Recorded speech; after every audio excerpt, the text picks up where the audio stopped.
Hello दोस्तों, कैसे हैं आप सब। Must go through topics for UPSC CSC prelims और आगे बढ़ाते हुए इस कोर्स को। गाइस, ये कोर्स हिंदी और इंग्लिश दोनों ही लैंग्वेज में है। ओके, आप जिस जिस भी लैंग्वेज में आपको कंफर्टेबल फील हो आप वहाँ देख सकते हो। और अगर आपको एक्सेस करने में कोई भी दिक्कत हो रही हो तो आप प्रोफाइल में जाइए, वहाँ पे आपको कोर्सेज दिखेंगे और आप उस हिसाब से सेलेक्ट कर सकते हैं। ओके, मूविंग अहेड, आज का हमारा लेसन होगा डाउट डिस्ट्रॉयर इकोनॉमी। और आप मुझे कमेंट सेक्शन में बताते रहिए कि आपको ये लेसन्स कैसे लग रहे हैं और ये डाउट डिस्ट्रॉयर सीरीज़ कैसी लग रही है। इट्स प्रेजेंटेड बाय मी राहुल अग्रवाल।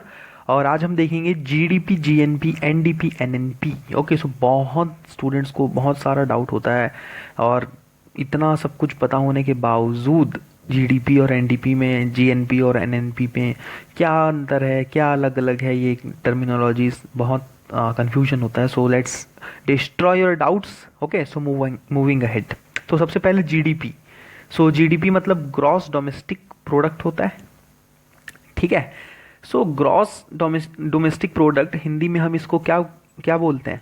सकल घरेलू उत्पाद। सकल मतलब ग्रॉस, घरेलू मतलब डोमेस्टिक, प्रोडक्ट यानी कि उत्पाद। ठीक है। नाम से क्या पता चल रहा है? ग्रॉस मतलब होता है टोटल, जैसा कि मैंने आपको बताया।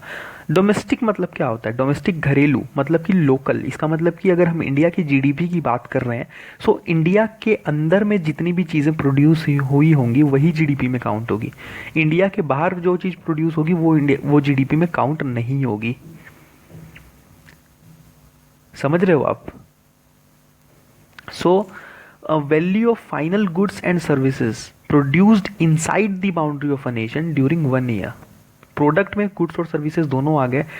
वो सारे गुड्स और सर्विसेज जो इंडिया के अंदर एक साल में बनेंगे, उनकी जो भी वैल्यू होगी, ठीक है, वो जीडीपी कहलाएगी। अब वो कोई भी बना सकता है इंडिया के अंदर, चाहे वो फॉरेनर्स ने गुड्स एंड सर्विसेज प्रोड्यूस की हो, चाहे वो इंडियंस ने प्रोड्यूस की हो, उससे मतलब नहीं है। GDP is a geographical concept. GDP को इससे कोई लेना देना नहीं है कि उस चीज को किसी अमेरिकन ने प्रोड्यूस किया है इंडिया के अंदर, किसी जर्मन ने प्रोड्यूस किया है इंडिया के अंदर, या किसी भारतीय ने प्रोड्यूस किया है इंडिया के अंदर। जब तक वो चीज इंडिया के अंदर बनी है तब तक वो चीज जीडीपी में काउंट होगी। ये अपने दिमाग में बिठा के रखिएगा। नाम से पढ़ो, डोमेस्टिक प्रोडक्ट। डोमेस्टिक मतलब कि इंडिया के अंदर। Okay, GDP focuses on where the output is produced. ठीक है, कहां पे बन रहा है इससे मतलब है। जीएनपी के बारे में अब मैं बताता हूं आपको। जीएनपी का फुल फॉर्म होता है ग्रॉस नेशनल प्रोडक्ट। बहुत सारे स्टूडेंट्स को एन मतलब नेट लगता है कि भाई जीडीपी मतलब ग्रॉस डोमेस्टिक प्रोडक्ट हो गया, इसका मतलब एन मतलब कि gross net product. No, net नहीं, national my dear friends, national. जब यहां पे नेशनल की बात आ गई, इसका मतलब कि यहां पे हम ट्रांस बाउंड्री एक्टिविटी को भी देखेंगे। ये मैं आपको बताता हूं इजीएस्ट वे में। ठीक है। जो भी चीज इंडिया के अंदर प्रोड्यूस हो रही है वो तो इसमें काउंट होगी, लेकिन साथ ही साथ जो फॉरेनर्स इंडिया में काम कर रहे हैं और पैसा कमा रहे हैं, हम उसको जीडीपी में तो काउंट करेंगे, लेकिन हम उसको जीएनपी में काउंट नहीं करेंगे, क्योंकि वो पैसा वो कहाँ भेज रहे हैं? वो अपने घरों में भेज रहे हैं। जैसे मान लो कोई जर्मन इंडिया में है, वो पैसा कमा रहा है और वो अपने घर अपने माँ बाप को भेज रहा है। वो हम अपने जीएनपी में काउंट कैसे करेंगे? हम उसको मतलब नेगेटिव, हम उसको माइनस करेंगे ना हमारे जीएनपी से, क्योंकि वो हमारे नेशनल ने नहीं बनाई है। इसीलिए ये ग्रॉस नेशनल प्रोडक्ट कहलाता है और वो ग्रॉस डोमेस्टिक प्रोडक्ट कहलाता है। ठीक। और साथ ही साथ इसमें हम एक चीज ऐड ये करेंगे कि जो हमारे इंडियंस बाहर पैसा कमा रहे हैं, मान लो कोई इंडियन अमेरिका में पैसा कमा रहा है, वो इंडिया पैसे भेज रहा है। ठीक है, गल्फ नेशंस में हमारे इतने सारे इंडियन काम कर रहे हैं, वहां पे वो इतने सारे रिमिटांसेस इंडिया भेजते हैं, तो वो सब हम अपने जीएनपी में काउंट करेंगे। मैं आपको सिंपलेस्ट पॉसिबल वे में एग्जांपल एक देता हूं। प्रियंका चोपड़ा, अभी वो अमेरिका गई हैं, क्वांटिको वगैरह जो उनकी सीरीज चल रही थी। वो अमेरिका गई, वहां से उन्होंने पैसे कमाए और वो उन्होंने अपने इंडिया में भेजा अपनी माँ के पास। वो हमारे जीएनपी में काउंट होगा, बिकॉज वो एक इंडियन ने पैसे कमाए हैं, चाहे वो वर्ल्ड के किसी भी कोने से कमाए हो। उसी तरह एंजेलिना जोली, वो इंडिया आती है, वो किसी मूवी में काम करती हैं, पैसे कमाती हैं और वो अपने माँ बाप के पास अपने घर भेजती है, या फिर ब्रैड पिट के पास अपने घर भेजती है। वो हमारे जीएनपी में काउंट नहीं होगा, भले ही वो हमारे देश के अंदर कमाया गया हो, लेकिन वो जा कहाँ रहा है? एंजेलिना जोली के घर में। मतलब वो हमारे ग्रॉस नेशनल प्रोडक्ट में नहीं आएगा। So GDP focuses on where the output is produced, कहां बना। GNP focuses on output produced by Indian nationals. Indian nationals ने जो आउटपुट प्रोड्यूस किए हैं, चाहे वो वर्ल्ड के किसी भी कोने से किए हों, वो ही सारी चीज जीएनपी में काउंट होगी। उसमें से जो फॉरेनर्स की इनकम है वो हम घटा देंगे। समझ गए आप।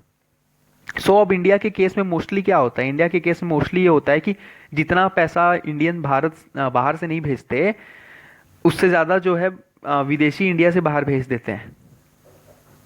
ठीक है। सो कुल मिला के हमारा ये जो वैल्यू है वो नेगेटिव में हो जाता है। समझ रहे हो आप। ये सारे कुछ फैक्टर्स हैं। ग्रॉस नेशनल प्रोडक्ट में कभी भी डाउट मत करिएगा आप। और एक और इंपॉर्टेंट एग्जांपल मैं आपको देता हूँ। मान लो अहमदाबाद में, गुजरात में 2 कंपनियां हैं, एक जर्मन कंपनी है और एक इंडियन कंपनी है। ठीक है।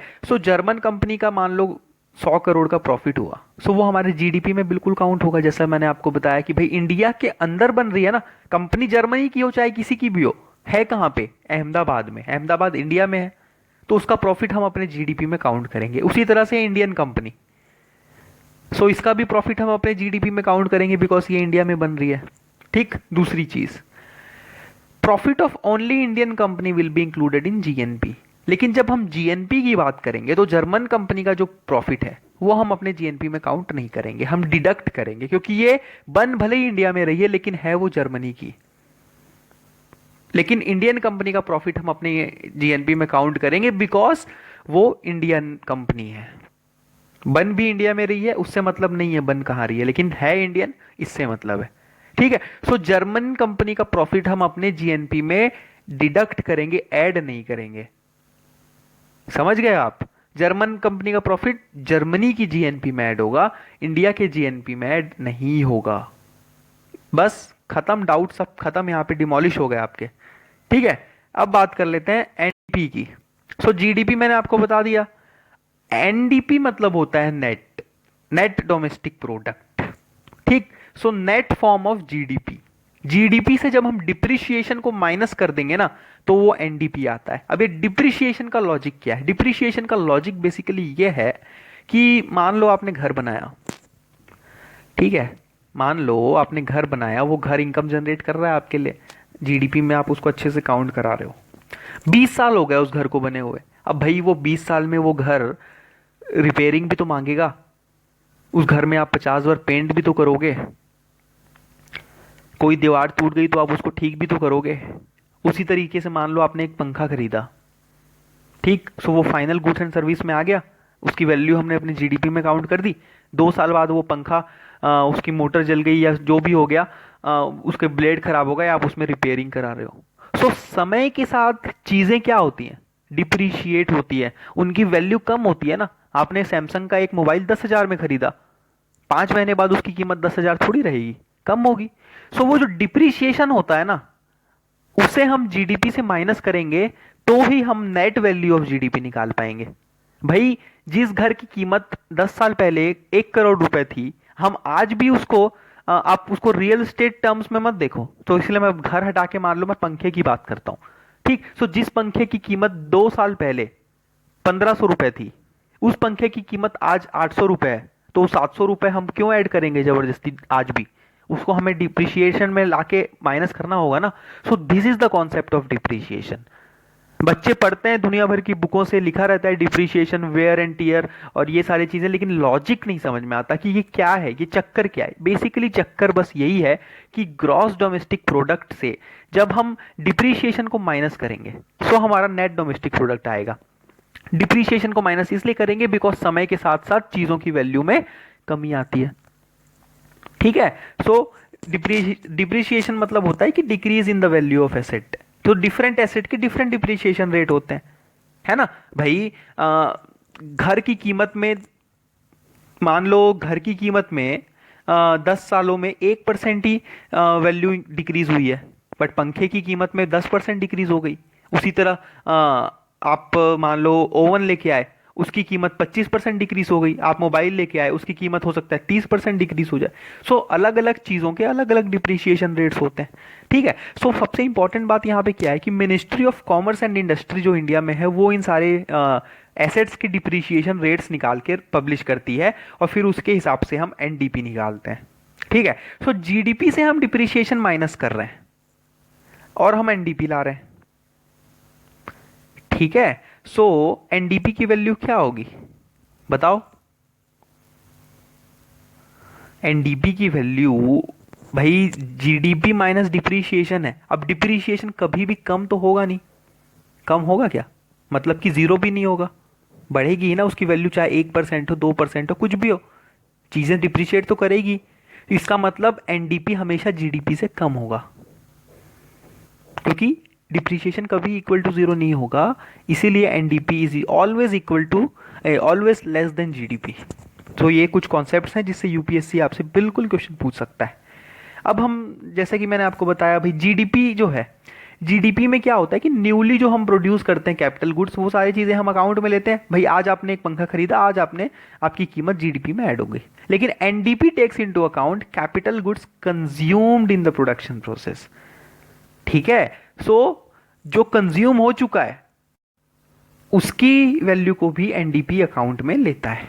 अब हम आखिरी कॉन्सेप्ट में बात करते हैं एनएनपी। सो जीएनपी आपने देखा, तो जिस तरह एनडीपी जीडीपी का नेट था उसी तरह जीएनपी का नेट है एनएनपी। ओके, तो सेम कॉन्सेप्ट यहां भी, जीएनपी से आप डिप्रिशिएशन माइनस कर दो, एनएनपी आ जाएगा।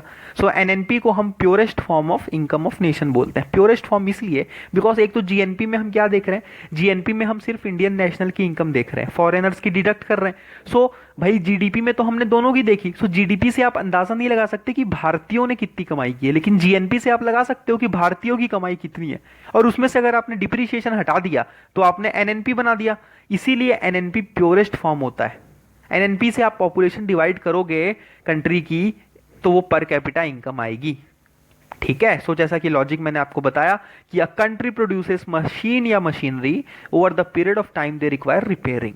सो जो भी पैसा उस रिपेयरिंग में लगेगा डिप्रिशिएशन के फॉर्म में उसको डिडक्ट करना पड़ेगा। This is the simple sober logic. अब यहाँ पे इस लेसन में मैं बस आपको जीडीपी, एनडीपी, जीएनपी, एनएनपी के कॉन्सेप्ट समझा रहा हूँ। बाकी सारी चीजें कि भाई जीडीपी कैलकुलेट कैसे होता है, सेंट्रल स्टैटिस्टिक्स ऑफिस कैसे कैलकुलेट करती, क्या ये आज का स्कोप नहीं है, ये किसी और दिन देखेंगे, ठीक है। सो बिल्कुल डाउट मत करना भाई, जो बीच वाला एन है वो नेशनल है, ठीक है। सो अगर आपको कोई बोलता है कि जीडीपी से जीएनपी में जाना है, मतलब डी से एन में जाना है, तो आप क्या करोगे? फॉरेनर्स की इनकम डिडक्ट करके इंडियंस की इनकम ऐड करोगे। और अगर आपको जीडीपी से एनडीपी में जाना है तो जो पहला वाला एन है वो नेट है, तो आप डिप्रिशिएशन माइनस करोगे। सो पहला एन नेट है और बीच वाला एन नेशनल है। सो ये बात हमेशा अपने ध्यान में, दिमाग में बैठा के रखना। It is the doubt destroyer summary my dear friends. Okay, so this is it from this particular lesson. कोई डाउट अगर आपको है इसमें किसी भी तरीके का, सो आप नीचे कमेंट सेक्शन में बताइए, और मैं फिर से मिलूंगा आपसे किसी नए डाउट डिस्ट्रॉयर इशू के साथ। सो तब तक के लिए शुक्रिया आपका कि आपने ये लेसन देखा। सो आप फॉलो कीजिए और रेट, रिव्यू, रिकमेंड करते रहिए। So thanks for watching, have a awesome day.